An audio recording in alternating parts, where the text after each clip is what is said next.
ಎಲ್ಲರೂ ನಮಸ್ಕಾರ. ರಾಜಕಾರಣದ ಬಗ್ಗೆ ಈ ಒಂದು ಸೀರೀಸಲ್ಲಿ ಸ್ವಲ್ಪ ಅವಾಯ್ಡ್ ಮಾಡಬೇಕು ಅಂತಿದ್ದೆ. ಆದರೆ ಕೆಲವೊಂದಿಷ್ಟು ಮೌಲ್ಯಗಳನ್ನು ನಾವು ರಾಜಕೀಯ ವ್ಯಕ್ತಿಗಳಿಂದನೂ ತಗೋಬೇಕಾಗುತ್ತೆ. ಒಳ್ಳೆಯದೆಲ್ಲಿದ್ರೂ ಸ್ವೀಕರಿಸಬೇಕು, ಗುಣಕ್ಕೆ ಆಯ್ಕೆ ಮತ್ಸರ ಅನ್ನುವಂಥ ಒಂದು ಮಾತಿನಂತೆ ರಾಜಕೀಯ ಮೊಗಸಾಲೆಗಳಲ್ಲಿ ನಡೆದಂಥ ಕೆಲವೊಂದಿಷ್ಟು ಘಟನೆಗಳನ್ನು ನಾನು ಇಲ್ಲಿ ಪ್ರಸ್ತಾಪಿಸ್ತಿದ್ದೇನೆ. ವಾಜಪೇಯಿ ಅವರು ತುಂಬ ಯಂಗ್ ಆಗಿದ್ದಾಗ ನೆಹರು ಅವರ ಕಾಲಘಟ್ಟದಲ್ಲಿ ಒಂದ್ಸಲ ಮಾತಾಡ್ತಾ ನೆಹರು ಅವರಿಗೆ ನೀವೊಂದು ಎರಡು ವ್ಯಕ್ತಿತ್ವಗಳ ಸಮ್ಮಿಲನ ಇದ್ದಂಗೆ, ನೀವು ಚರ್ಚಿಲ್ ಕೂಡ ಹೌದು, ಚಂಬರ್ನಲ್ಲಿ ಕೂಡ ಹೌದು, ಎರಡು ಸೇರಿ ನಿಮ್ಮ ವ್ಯಕ್ತಿತ್ವ ಆಗಿದೆ. ಒಂಥರ ಏನಂತಂದ್ರೆ ಮಲ್ಟಿಪಲ್ ಪರ್ಸನಾಲಿಟಿ ಅಂತಾರಲ್ಲ, ಗೊತ್ತಾ ನಿಮಗೆ?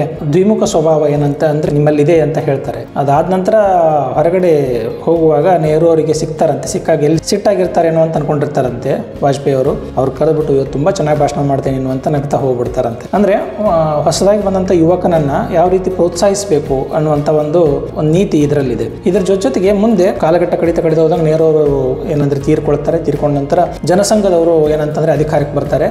ಅಧಿಕಾರಕ್ಕೆ ಬಂದಾಗ ವಾಜಪೇಯಿ ಅವರು ಫಾರಿನ್ ಮಿನಿಸ್ಟರ್ ಆಗಿ ಕೆಲಸ ಮಾಡ್ತಿರ್ತಾರೆ. ಅವಾಗ ಅದಕ್ಕೂ ಮುಂಚೆ ಸೌತ್ ಬ್ಲಾಕ್ ಅಲ್ಲಿ ಆ ಪಾರ್ಲಿಮೆಂಟ್ ಬರುವಾಗ ಸೌತ್ ಬ್ಲಾಕ್ ಅಲ್ಲಿ ಏನಂತಂದ್ರೆ ಒಂದು ನೆಹರು ಅವರ ಫೋಟೋ ಇರುತ್ತೆ, ದೊಡ್ಡ ಫೋಟೋ. ಇವರು ಫಾರಿನ್ ಮಿನಿಸ್ಟರ್ ಆದ ತಕ್ಷಣ ಏನಾಗುತ್ತೆ, ಆ ಫೋಟೋ ಅಲ್ಲಿ ಕಾಣ್ತಿರಲ್ಲ. 1-2 ದಿವಸ ನೋಡ್ತಾರೆ, ಕಾಣಲ್ಲ. ಕಾಣದೆ ಹೋದಾಗ ಕರೀತಾರೆ ಒಬ್ಬರನ್ನ, ಕರೆದ್ಬಿಟ್ಟು ಇಲ್ಲಿ ನೆಹರು ಅವ್ರ ಫೋಟೋ ಇತ್ತಲ್ಲ, ಎಲ್ಲಿ ಹೋಯ್ತು ಅಂತ. ಅವಾಗ ಅವ್ರು ಹೇಳ್ತಾರೆ, ನೆಹರು ಅವರ ಫೋಟೋವನ್ನು ತೆಗೆದಿದ್ದೀವಿ ಅಂತ ಹೇಳ್ತಾರೆ. ಯಾಕೆ ತೆಗೆದ್ರಿ? ನಮ್ಮ ಅಧಿಕಾರ ಬಂದ್ರೇನು, ಇವರ ಒಂದು ದೇಶಕ್ಕೆ ಅವ್ರು ಕೊಟ್ಟಂತ ಕೊಡುಗೆ ಏನು ಕಮ್ಮಿ ಇಲ್ಲ, ಹೀಗಾಗಿ ವಾಪಸ್ ತಂದು ಹಾಕಿ ಅಂತ ಹೇಳಿ ಹೇಳ್ತಾರೆ. ಆವಾಗ ಮತ್ತೆ ವಾಪಸ್ ಆ ಜಾಗಕ್ಕೆ ನೆಹರು ಅವರ ಫೋಟೋ ಬರುತ್ತೆ. ಇದೇ ರೀತಿ ಮುಂದೆ ಪಿ ವಿ ನರಸಿಂಹರಾವ್ ಅವರ ಸರ್ಕಾರ ಬರುತ್ತೆ.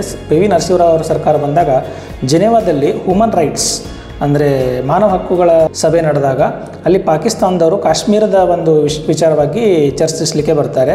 ಇಲ್ಲಿಂದ ಒಬ್ಬರು ರೀಪ್ರೆಸೆಂಟೇಟಿವ್ ಹೋಗಬೇಕಾಗುತ್ತೆ. ಇಲ್ಲಿಂದ ಒಬ್ಬ ಪ್ರತಿನಿಧಿಯಾಗಿ ಪಿ ವಿ ನರಸಿಂಹರಾವ್ ಅವರು ವಿಪಕ್ಷದಲ್ಲಿ ಕೂತಂತ ವಾಜಪೇಯಿ ಅವ್ರನ್ನ ಕಳಿಸ್ತಾರೆ, ನೀನು ಹೋಗಿ ಮಾತಾಡುವಂತ. ಭಾಳ ಜನ ಹೇಳ್ತಾರೆ ಪಿ ವಿ ನರಸಿಂಹರಾವ್ ಅವರು ತುಂಬ ಚಾಲಾಕಿ, ಅವರು ಬಹುತೇಕ ನಿಮ್ಮನ್ನ ಅಕಸ್ಮಾತಾಗಿ ಈ ಮಾನವ ಹಕ್ಕುಗಳ ಸಭೆಯಲ್ಲಿ ಏನಾದರೂ ಹೆಚ್ಚು ಕಮ್ಮಿ ಆದರೆ ನಿಮ್ಮ ಮೇಲೆ ಎತ್ತಾಕೋಗ್ಬೇಕು ಅಂತ ನಿಮ್ಮನ್ನು ಕಳಿಸ್ತಿದ್ದಾರೆ ಅಂತ ಹೇಳ್ತಾರೆ. ಅದಕ್ಕೆ ಅವ್ರು ಹೇಳ್ತಾರೆ, ಪಿ ವಿ ನರಸಿಂಹರಾವ್ ಅವ್ರ ಮೇಲೆ ನನಗೆ ತುಂಬ ವಿಶ್ವಾಸ ಇದೆ, ಅವ್ರು ಹಾಗೆ ಮಾಡಲ್ಲ, ನನಗೆ ಗೊತ್ತು ಅಂತ ಹೇಳ್ತಾರೆ. ಅಲ್ಲಿ ಹೋಗಿ ಇವರು ನಮ್ಮ ದೇಶವನ್ನು ಪ್ರತಿನಿಧಿಸುವಾಗ ಪಾಕಿಸ್ತಾನದವ್ರು ಗಾಬರಿ ಆಗ್ತಾರೆ.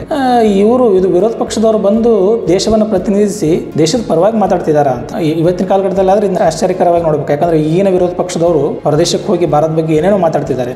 ಸೊ ಆಗಿನ ಕಾಲಘಟ್ಟದಲ್ಲಿ ಭಾರತವನ್ನು ಪ್ರತಿನಿಧಿಸಿ ಹೋದಂಥ ವಿರೋಧ ಪಕ್ಷದವರು ಭಾರತ ಪರವಾಗಿ ಮಾತಾಡಿದ್ರು ಅಂತ ಈ ಒಂದು ಉದಾಹರಣೆ ಮೂಲಕ ತಿಳ್ಕೊಬಹುದು. ಅದಾದ ನಂತರ ಅಟಲ್ ಬಿಹಾರಿ ವಾಜಪೇಯಿ ಅವರು ತಮ್ಮ ಟರ್ಮ್ ಮುಗಿಸಿ ಹೋಗುವಾಗ ಒಂದು ಭಾಷಣ ಮಾಡ್ತಾರೆ. ಆ ಭಾಷಣದಲ್ಲಿ ಹೇಳ್ತಾರೆ, ನಮ್ಮ ಸರ್ಕಾರಗಳು ಹೋಗುತ್ತೆ ಬರುತ್ತೆ, ಏನಂತಂದ್ರೆ ಬೇರೆ ಬೇರೆ ಜನ ಬಂದು ಗದ್ದುಗೆ ಮೇಲೆ ಇರ್ತಾರೆ, ಆದರೆ ನಾವು ನಿಮಗೆ ಹೆಗಲಿಗೆ ಕೊಟ್ಟು ಈ ದೇಶದ ಅಭಿವೃದ್ಧಿಗಾಗಿ ಹೋರಾಟ ಮಾಡ್ತೀವಿ, ಈ ದೇಶದ ಅಭಿವೃದ್ಧಿಗೆ ನಾವು ನಿಮ್ಮ ಜೊತೆಗಿದ್ದೀವಿ ಅಂತ ಹೇಳ್ತಾರೆ. ಅದಲ್ಲದೆ ನರೇಂದ್ರ ಮೋದಿ ಅವರು ಪ್ರಧಾನಿ ಆದಾಗ ಸ್ಟಾರ್ಟಿಂಗ್ ಭಾಷಣದಲ್ಲೂ ಕೂಡ ಈ ಮಾತು ಹೇಳ್ತಾರೆ, ನಾವು ಹೊಸಬ್ರು, ನಾವೀಗ ಏನೋ ಅಧಿಕಾರಕ್ಕೆ ಬಂದಿದ್ದೀವಿ, ನೀವೆಲ್ಲ ತುಂಬ ವರ್ಷಗಳ ಕಾಲ ಏನಂತಂದ್ರೆ ನೀವು ಶತಮಾನಗಳ ಕಾಲ ಆಡಳಿತ ಮಾಡಿದವರು, ನಿಮ್ಮ ಅನುಭವದ ಪ್ರೇರಣೆ, ನಿಮ್ಮ ಅನುಭವದಲ್ಲಿ ಏನಾದರೂ ಇದ್ರೆ ಒಳ್ಳೇದಿದ್ರೆ ನೀವು ಹೇಳಿ, ನಾವು ಅದನ್ನ ಅಳವಡಿಸ್ಕೊಳ್ತೀವಿ ಅನ್ನುವಂಥ ಮಾತನ್ನ ನರೇಂದ್ರ ಮೋದಿ ಅವರು ಹೇಳ್ತಾರೆ. ಈ ರೀತಿ ವಿಪಕ್ಷಗಳು ಎಲ್ಲ ಸೇರಿ ಒಗ್ಗಟ್ಟಾಗಿ ಕೆಲಸ ಮಾಡಿದ್ರೆ ದೇಶಕ್ಕಾಗಿ ತುಂಬಾ ಒಳ್ಳೆಯ ಕೊಡುಗೆಗಳನ್ನ ಕೊಡ್ಬೋದು. ಪ್ರತಿಯೊಂದನ್ನು ವಿರೋಧಿಸಲೇಬೇಕು ಅಂತಿಲ್ಲ. ವಿಪಕ್ಷದಲ್ಲಿ ಕೂತ್ ಮಾತ್ರಕ್ಕೆ ಒಂದು ಸ್ವಚ್ಛತಾ ಆಂದೋಲನ ಬಂತು, ಅದನ್ನು ವಿರೋಧಿಸೋಣ, ಬಡವರಿಗಾಗಿ ಏನೋ ಮಾಡಿದ್ರು ಅದನ್ನು ವಿರೋಧಿಸೋಣ, ಒಂದ್ಯಾವುದೋ ಲಸಿಕೆ ಕಂಡುಹಿಡಿದ್ರು ನಮ್ಮ ದೇಶದಲ್ಲಿ ಅದನ್ನು ವಿರೋಧಿಸೋಣ. ಈ ತರ ಮಾಡ್ತಾ ಕೂತ್ರೆ ಸಾರ್ವಜನಿಕರಿಗೆ ಏನಂತಂದ್ರೆ ತೊಂದರೆ ಆಗುತ್ತೆ ಅನ್ನುವಂಥ ಮಾತನ್ನು ನಾವು ಅರಿಬೇಕು. ಯಾವ ರೀತಿ ನೆಹರು ಅವರು ವಾಜಪೇಯಿ ಅವರ ಭಾಷಣವನ್ನು ಬೆಂಬಲಿಸಿದ್ರು, ಯಾವ ರೀತಿ ಪಿ ವಿ ನರಸಿಂಹರಾವ್ ಅವರು ವಾಜಪೇಯಿ ಅವರನ್ನ ವಿದೇಶಕ್ಕೆ ಕಳಿಸಿದ್ರು, ಯಾವ ರೀತಿ ವಾಜಪೇಯಿ ಅವರು ನೆಹರು ಅವರ ಫೋಟೋನ ವಾಪಸ್ ತಂದು ಅಲ್ಲಿ ಇರಿಸಿದ್ರು, ಆ ತರ ಎಲ್ಲಾ ಪಕ್ಷಗಳು ಒಟ್ಟಾಗಿ ಏನಂತಂದ್ರೆ ದೇಶಕ್ಕಾಗಿ ಕೆಲಸ ಮಾಡಿದ್ರೆ ದೇಶ ಬಹಳ ಬೇಗ ಮುಂದುವರಿಯುತ್ತೆ ಅಂತ ಹೇಳ್ಬೋದು. ಇತ್ತೀಚೆಗೆ ಸಚಿವರು, ಶಾಸಕರು ಅಥವಾ ಸಂಸದರು ಅವರ ಮಾತುಗಳು ಕೇಳಿದ್ರೆ ನಮ್ಗೆ ಆಶ್ಚರ್ಯ ಆಗುತ್ತೆ. ಒಂದು ಕಾಲದಲ್ಲಿ ಆ ತರ ಇತ್ತು, ಈಗ ಯಾವ ತರ ಆಗಿದೆ ಅಂತ. ನನ್ನ ಸರ್ಕಾರ ಇದು ಯಾರ ಅಪ್ಪನ ಸರ್ಕಾರ ಅಲ್ಲ ಅನ್ನುವ ಮಟ್ಟಿಗೆ ಮಾತಾಡುವಂತ ಸಂಸದರು, ಶಾಸಕರು ನಮ್ಮ ಮಧ್ಯೆ ಇದ್ದಾರೆ. ದುರಂತ ಅನ್ಬೋದು ಅಲ್ವಾ? ನಮಸ್ಕಾರ.